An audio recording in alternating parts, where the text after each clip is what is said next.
Who among us hasn't texted secret war plans to the editor-in-chief of The Atlantic, I ask you? Well, throw the first stone if you're one of those lucky few. If you're like the rest of us, covered in buttery mails and private servers and star in our own super sick BlackBerry memes, well, stick around. Because we're about to find out how one of the most insane Defense Department leaks of all time went down on a messaging app notorious for the coordination of far right-wing militia shenanigans. I'm Kevin Lankus, and I'm your host for the time a TV personality sent a drunk text with his secret war plans. Shh, don't tell anyone.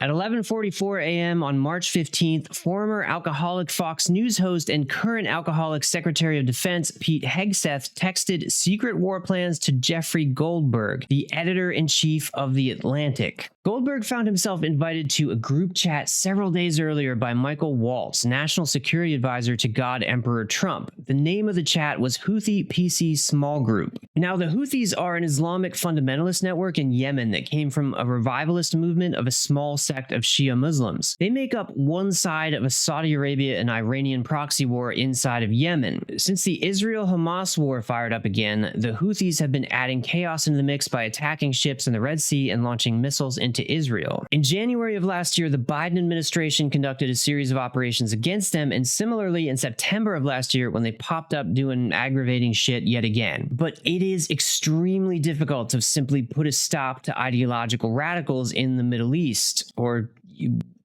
here in the United States for that matter. They think things like that they can literally die for what they believe in, and it's all good because an eternal reward is waiting for them. But our ridiculous new clown king doesn't care about things like cultural identity and nuance or diplomacy or even reality. So what he said when he clowned his way into town again was that he was going to bust things up in this bitch. And he could not have done it more stupidly, bigly stupid. He picked the very best people who were huge and stupid with tears in their eyes. And maybe that's why Hegseth didn't see that Waltz had added a brand new member to their super secret red-blooded psychopath club group chat. Or maybe because it was 11 in the morning and that's like right when he's leaving the club probably, so he's loaded and just kind of jabbing at the blurry symbols on his phone like a blind seagull trying to find a tasty guppy in an empty toilet bowl. Where are you?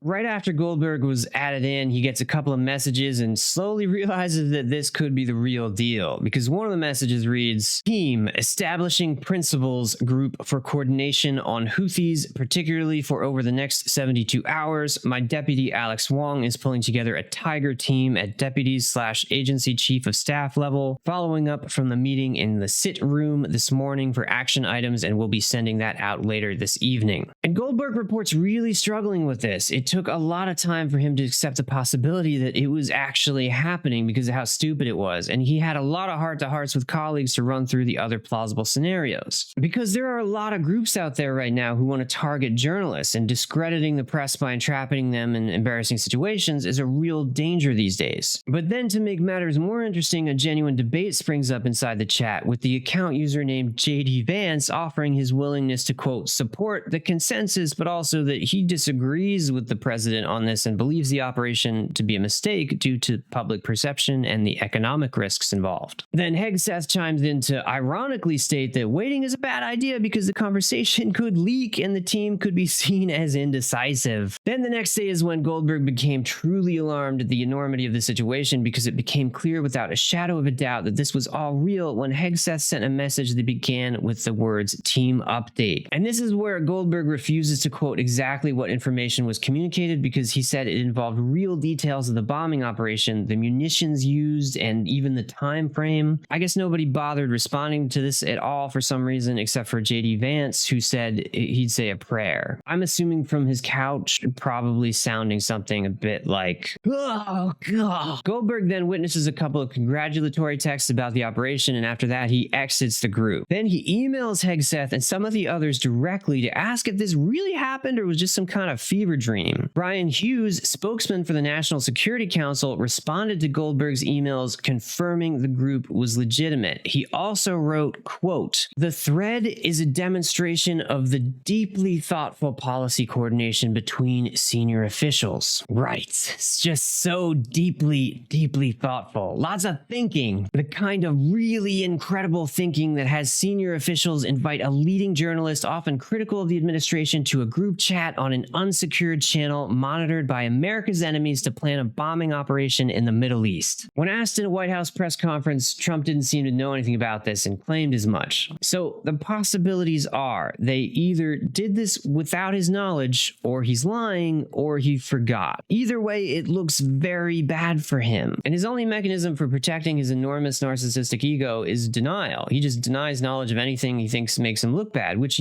definitely makes him look bad, especially in cases where he's supposed to be the one in charge, like, major military operations. Some theories suggest that this whole thing may have happened because the individuals involved didn't want to have their conversation logged into the official record, which is plausible because this administration has done that before. So they use Signal, which is, by the way, not legal to do. This entire thing dwarfs any alleged scandal by Hillary Clinton using a private server by several orders of magnitude. And yet others have pointed out that these guys are just a bunch of jackholes, and they quite possibly just don't have any idea how they're supposed to communicate at all, because they have zero experience doing any of this. It's like that common expression from Hanlon's razor: never attribute to malice that which is adequately explained by stupidity. And that's exactly what we're going to do here. We're going to assume that the administration is filled with morons, because that's what we've been shown up until now, so there's no reason to doubt it. Please make sure to like and subscribe if you want to share some more plans with me on Signal, or if you just want to see the next video. Until then, let's do some